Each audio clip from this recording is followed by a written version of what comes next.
laissez-moi vous faire part d'un témoignage. J'ai grandi à Roubaix, dans le quartier de l'Épeule, où il y a plus de 8 points de deal.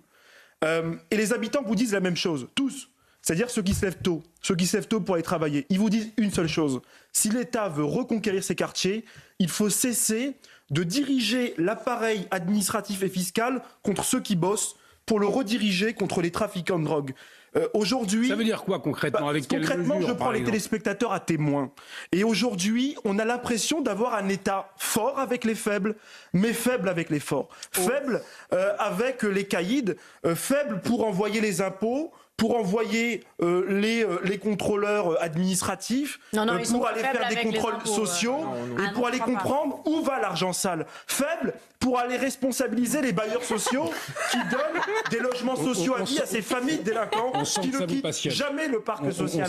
Voilà ce qu'il faut faire. C'est ça le principe de réalité. Alors que le Salvador, croyez-moi, au Salvador, il n'y a pas de... Au Salvador, il n'y a pas de CEDH.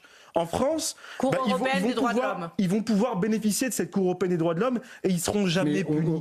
C'est ça le principe de réalité. On va demander à Pierre Maricev. Vous êtes protégé par la liberté d'expression. Vous avez le droit de le dire. C'est ça le principe de réalité.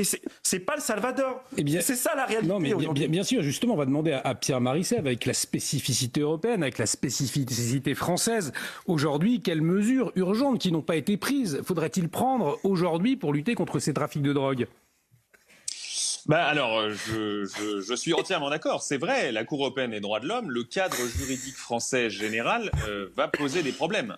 Il pose déjà des problèmes dans une quantité de situations. Il y a plein de moments où on ne compte pas le nombre de suppressions de